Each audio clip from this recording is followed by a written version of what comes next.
अस्सलामुअलैकुम।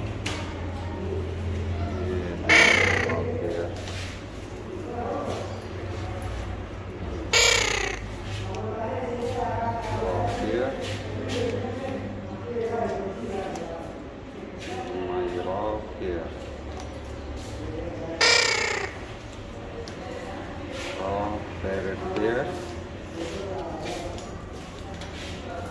and there's seeds, water, everything.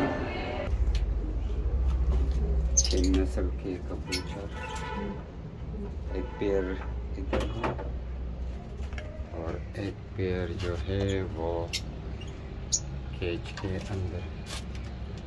ये हमारे कबूतरों का पेयर है।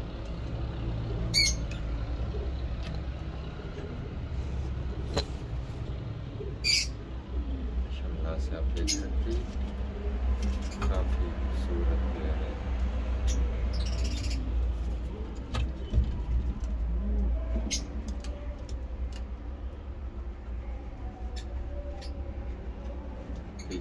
पेयर और अब हम आपको दिखाएंगे अपना लवर्ड्स मिनी जू।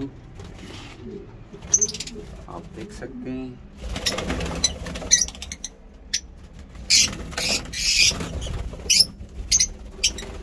बेचारा थोड़ा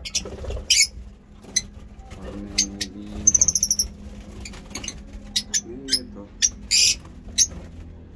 सर्दी ज़्यादा हुई है, तो इसकी वजह से हमारे परिंदे जो है उसका थोड़ा वेदर चेंज होने की वजह से ये थोड़ा गड़बड़ कर रहे हैं। तो ठीक है जी, हमारे वीडियो को लाइक करें और हमारे चैनल को सब्सक्राइब करें। मिलते हैं नेक्स्ट वीडियो में। अल्लाह हाफिज़।